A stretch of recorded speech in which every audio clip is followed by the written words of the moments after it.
ಕರ್ಮ ಕರ್ಮ ಕರ್ಮ ಅಂತ ಬದುಕ್ತೀವಿ. ಏನದು ಕರ್ಮ ಅನ್ನೋದಾದ್ರೆ ಒಂದು ಮಾತು ಹೇಳ್ತಾರೆ, families, friends, society are showing my karma. ಇಲ್ಲಿ ಹೇಳೋದೇನು, ನಮ್ಮ ಫ್ಯಾಮಿಲಿ ಆಗ್ಬೋದು, ಫ್ರೆಂಡ್ಸ್ ಆಗ್ಬೋದು, ಸೊಸೈಟಿ, ಇವರೆಲ್ಲ ಬಂದು ನಾನು ಕರ್ಮ ಮಾಡೋದಕ್ಕೆ ಸಪೋರ್ಟ್ ಮಾಡ್ತಾ ಇರೋರು. ಯಾಕೆ? ಮೇಕಿಂಗ್ ದೇರ್ ಸ್ಯಾಟಿಸ್ಫ್ಯಾಕ್ಟ್ರಿ, ಅಂದ್ರೆ ಅವ್ರನ್ನ ಸ್ಯಾಟಿಸ್ಫೈ ಮಾಡೋದಕ್ಕೋಸ್ಕರ ನಾನು ಕರ್ಮಗಳನ್ನ ಮಾಡ್ತಾ ಇದ್ದೀನಿ. ಫ್ಯಾಮಿಲಿನ ಸ್ಯಾಟಿಸ್ಫೈ ಮಾಡಬೇಕು, ಇಲ್ಲ ಫ್ರೆಂಡ್ಸ್ ಸ್ಯಾಟಿಸ್ಫೈ ಮಾಡಬೇಕು, ಇಲ್ಲ ಸೊಸೈಟಿನ ಸ್ಯಾಟಿಸ್ಫೈ ಮಾಡಬೇಕು ಅಂತ ಕರ್ಮ ಮಾಡ್ತಾ ಇದ್ದೀನಿ. ಕರ್ಮ ಅಂದ್ರೆ ಕೆಲಸ ಅಂತಾನೆ ಸಿಂಪಲ್ ಆಗಿ ಹೇಳೋದು. ನಾವು ಒಳ್ಳೆ ಕೆಲಸ ಮಾಡ್ತೀವೋ ಇಲ್ಲ ಕೆಟ್ಟ ಕೆಲಸ ಮಾಡ್ತೀವೋ, ಏನ್ ಕೆಲಸ ಮಾಡ್ತೀವೋ ಏನೋ ಒಂದು ಉಪಯೋಗಕ್ಕೋಸ್ಕರ ಕೆಲಸ ಮಾಡ್ತೀವಿ. ಅಂದ್ರೆ ಯಾರೋ ಒಬ್ರನ್ನ ಸ್ಯಾಟಿಸ್ಫೈ ಮಾಡೋದಕ್ಕೆ. I am just doing what they want, ಅವ್ರಿಗೇನು ಬೇಕು ಅದಕ್ಕೋಸ್ಕರ ನಾನು ಬದುಕ್ತಾ ಇದ್ದೀನಿ. ಫ್ರೆಂಡ್ಸ್ ನೋಡ್ತಾರೆ ಅಂತ ಒಳ್ಳೆ ಬಟ್ಟೆ ಹಾಕೊಂಡು ಹೋಗ್ತೀನಿ, ಫ್ಯಾಮಿಲಿ ಹೇಳ್ತಾರೆ ಅಂತ ಹೋಗಲ್ಲೆಲ್ಲೋ ಕಷ್ಟಪಟ್ಟು ಕೆಲಸ ಮಾಡ್ತೀನಿ, ಸೊಸೈಟಿ ನೋಡುತ್ತೆ ಅಂತ ಸ್ಟ್ಯಾಂಡರ್ಡ್ ಮೇಂಟೈನ್ ಮಾಡ್ತೀನಿ.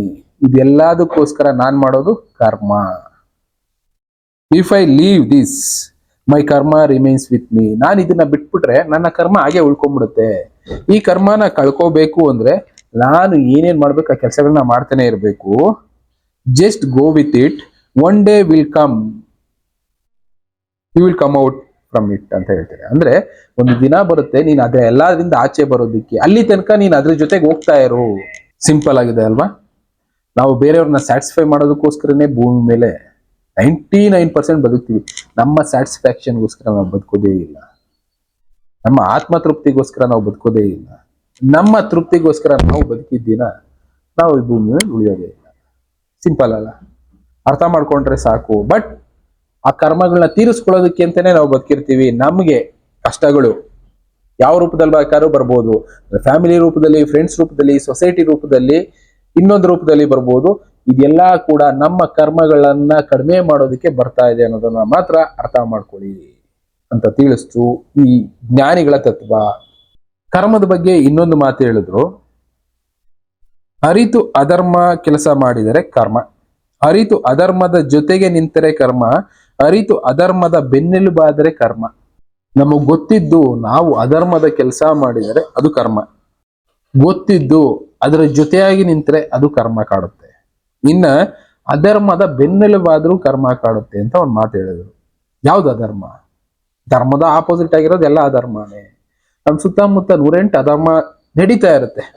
ನಮಗ್ ಗೊತ್ತು ಅದು ತಪ್ಪು ಅಂತ, ಅದನ್ನ ಕೇಳಿದ್ರೆ ಸೈಲೆಂಟ್ ಆಗಿರ್ತೀವಲ್ಲ, ಅದು ಕೂಡ ಅಧರ್ಮನೇ, ಅಲ್ಲೂ ಕೂಡ ಕರ್ಮ ಅನ್ನೋದು ಬರುತ್ತೆ.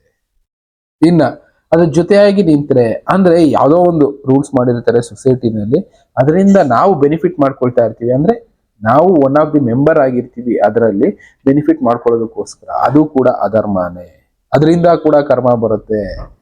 ಆಲ್ರೆಡಿ ಕರ್ಮಗಳು ಅಷ್ಟೊಂದು ಇರುತ್ತೆ, ಆ ಕರ್ಮಗಳನ್ನ ನಿವಾರಿಸ್ಕೊಳ್ಳೋದಕ್ಕೋಸ್ಕರನೇ ನಾವು ಇದನ್ನೆಲ್ಲ ಸ್ಯಾಟಿಸ್ಫ್ಯಾಕ್ಷನ್ ಮಾಡ್ತಾ ಇರ್ತೀವಿ, ನಾವು ಕಷ್ಟಪಡ್ತಾ ಇರ್ತೀವಿ, ನಮ್ಮ ಜೀವನನ ಕಳೀತಾ ಇರ್ತೀವಿ ಅಂತ ಒಂದ್ ಮಾತಲ್ಲಿ ಹೇಳಿದ್ರು. ಅದ್ರ ಜೊತೆಗೆ ಇದನ್ನೆಲ್ಲ ನಾವು ಮಾಡ್ತೀವಿ ಯಾಕೆ ಅಂದ್ರೆ ಅವ್ರನ್ನ ಸ್ಯಾಟಿಸ್ಫೈ ಮಾಡೋದಕ್ಕೋಸ್ಕರ ಇದನ್ನೆಲ್ಲ ಮಾಡ್ತೀವಲ್ಲ, ಇವುಗಳಿಂದ ಮತ್ತೆ ಕರ್ಮ ಕಾಡ್ತಾ ಹೋಗುತ್ತೆ. ಮತ್ತೆ ಅದೇ ಜೀವನ ಭೂಮಿ ಮೇಲೆ ಮತ್ತೆ ಹುಟ್ಟಿ ಬರುತ್ತೆ, ಕರ್ಮ ಕಾಡುತ್ತೆ. ಕರ್ಮನ ತೀರಿಸ್ಕೊಳ್ಳೋದಕ್ಕೋಸ್ಕರ ಮತ್ತೆ ಬದುಕ್ತೀವಿ, ಇದೇ ಲೈಫ್ ಆಗುತ್ತೆ.